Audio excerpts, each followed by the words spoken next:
ગાયક કિંજલ દવેના પરિવારના બહિષ્કારનો મામલો આંતરજ્ઞાતીય સગાઈ કરતા સમાજે બહિષ્કાર કર્યો છે।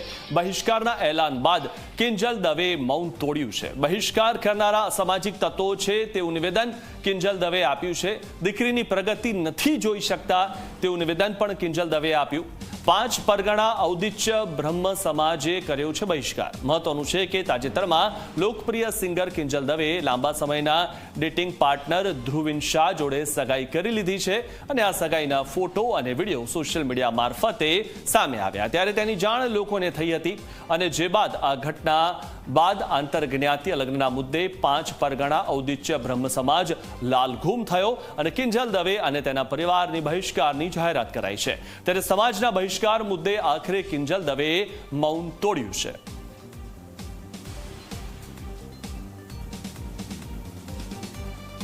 એક બ્રહ્મ કન્યા હોવાનું, એક બ્રહ્મ દીકરી હોવાનું મને એટલું ગૌરવ છે કે જેને હું કદાચ શબ્દોમાં નહીં વર્ણવી શકું અને હું અહીંયા સુધી પહોંચી છું એના માટે શિક્ષિત અને સમજણી જે બ્રહ્મ શક્તિઓ છે, બ્રહ્મ સમાજના લોકો છે, એમનો ખૂબ ખૂબ ફાળો રહ્યો છે મારી આ જર્નીમાં અને હું તો નસીબદાર છું કે મને 18 વર્ણના લોકોનો પ્રેમ અને સપોર્ટ મળ્યો છે અહીંયા સુધી પહોંચવામાં। મારો પરિવાર તો છે જ, મારી ઢાલની જેમ મારા પિતા છે મને સપોર્ટ કરવામાં, પણ આપ સૌનો પણ ખૂબ ફાળો છે।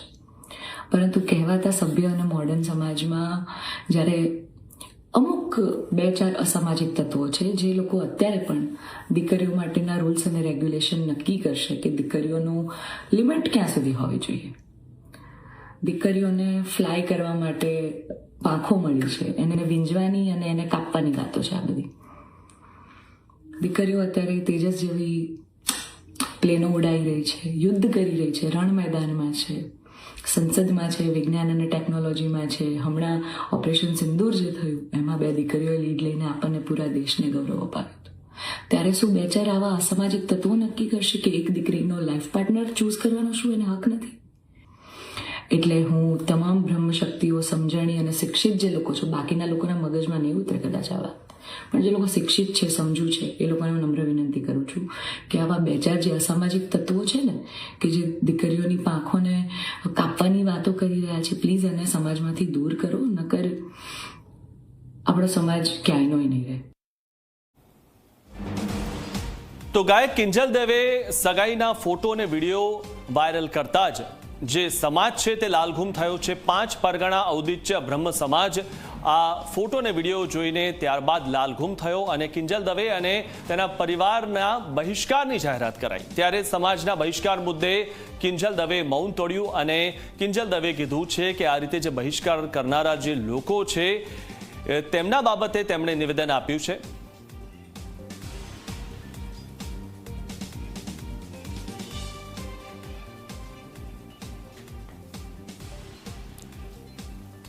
તમારી સાથે 5 પરગણા ઔદિત્ય બ્રહ્મ સમાજના આગેવાન જનક જોશી અમારી સાથે જોડાઈ ચૂક્યા છે। જનકભાઈ, આપનું સ્વાગત છે ઝી 24 કલાકમાં। જનકભાઈ, જે રીતે સમાજે કિંજલ દવેનો બહિષ્કાર કર્યો છે, તેમના પરિવારનો પણ બહિષ્કાર કર્યો છે, આના પાછળનું કારણ શું? આપણે 2025માં છીએ, કોઈ 25 કે 50 વર્ષ પાછળ નથી ચાલી રહ્યા। 2025 કે 2020 કે એવું કંઈ આવતું નથી। સમાજ એક સર્વોપરી હોય છે, દરેક સમાજના લોકો બંધારણ હોય છે અને અમારા પરમ પૂજ્ય બ્રહ્મલિંગ સંત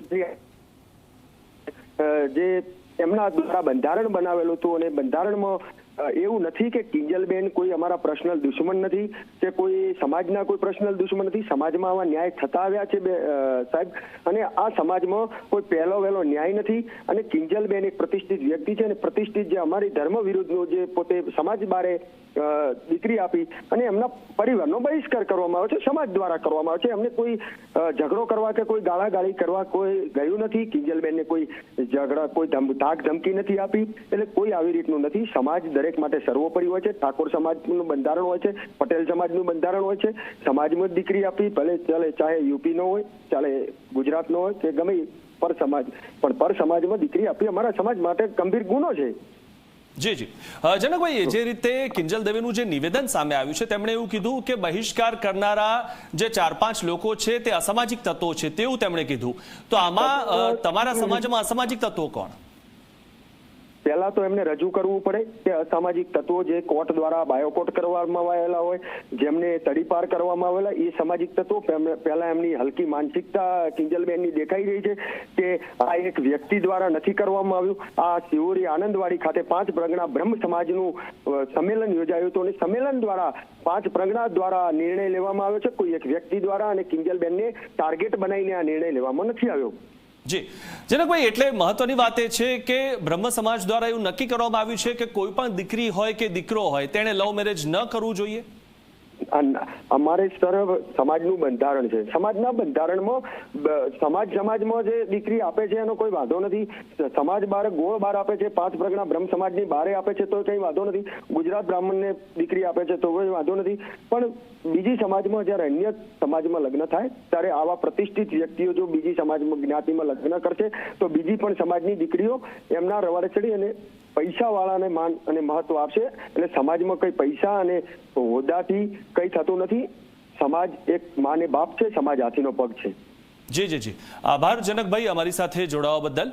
ત્યારે મહત્વની વાત એ છે કે જે નિવેદન આવ્યું છે બહિષ્કાર કરનાર અસામાજિક તત્વો છે તેવું કિંજલ દવે કીધું, અને કિંજલ દવે એ પણ કીધું કે દીકરીની પ્રગતિ નથી જોઈ શકતા. આંતરજ્ઞાતીય સગાઈ કરતા સમાજે બહિષ્કાર કર્યો છે. 5 પરગણા ઔદિત્ય બ્રહ્મ સમાજે બહિષ્કાર કર્યો છે. તો હેમાંગ રાવલ જે સમાજના અગ્રણી છે તે અમારી સાથે જોડાઈ ચૂક્યા છે. હેમાંગભાઈ, આપનું સ્વાગત છે ઝી 24 કલાકમાં.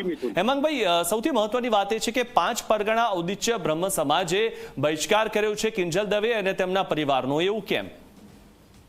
જો સૌપ્રથમ તો એ વાત નક્કી છે કે દરેક સમાજનું પોતાનું બંધારણ હોય છે, અને જે પ્રમાણે કોઈ private limited company, public limited company કે કોઈ પણ મીડિયા હાઉસ, એ દરેકનું પોતાનું એક મેમોરેન્ડમ હોય છે, એક આર્ટિકલ હોય છે, અને એ બંધારણથી એમને કાર્ય કરવું પડે. તો એ જ પ્રમાણે જે સમાજનું બંધારણ છે એ બંધારણને આધીન આ નિર્ણય લેવામાં આવ્યો છે. અને આ નિર્ણય જે છે એ આ 5 પરગણા જે સમાજ છે નાનો ગોળ છે, પરંતુ એનું જે બંધારણ છે એ મુજબ એમના અગ્રણીઓએ જે બહુમતીથી નહીં પણ સર્વસંમતિથી નિર્ણય લીધેલો છે, એ નિર્ણય લેવા માટે તેઓ સ્વાયત્ત છે. જી, તો તમે જે આ નિર્ણય કરવામાં આવેલો છે 5 પરગણા ઔદિત્ય બ્રહ્મ સમાજે, તેને આપ યોગ્ય ગણો છો કે અયોગ્ય છે? બિલકુલ બિલકુલ. જો હું એક બ્રહ્મ અગ્રણી તરીકે આવા 398 સમાજ અને ગોળ છે, દરેકનું પોતાનું બંધારણ છે અને દરેક પોતાના બંધારણના અનુસાર નિર્ણય લેવા માટે સ્વાયત્ત છે. અને આ નિર્ણય છે સંપૂર્ણપણે યોગ્ય છે. એનું કારણ એ છે કે કિંજલબેન એક મોટા પર્સનાલિટી છે.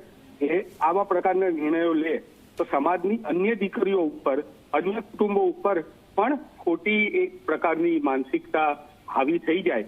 અને હું તો આ વાત જે કહું છું એ દરેક સમાજને કહું છું. મારા સમાજની વાત છે મિથુન, તો મારા સમાજની દીકરી એ મારા સમાજમાં જ રહેવી જોઈએ. એક બાપ તરીકે મારી પોતાની પણ આવી ઈચ્છા હોય. અને સાથે સાથે હું એ પણ કહું આપને કે ઠાકોર સમાજ હોય તો ઠાકોર સમાજે પણ આવા નિર્ણયો લીધેલા છે, આવા મોટા ઠરાવો કરેલા છે. પાટીદાર સમાજ હોય તો એમણે પણ નિર્ણયો લીધેલા છે. અન્ય સમાજે પણ આવા કાર્ય કરેલા છે. અને બ્રહ્મ સમાજે તો એનેથી આગળ વધીને કહેલું છે.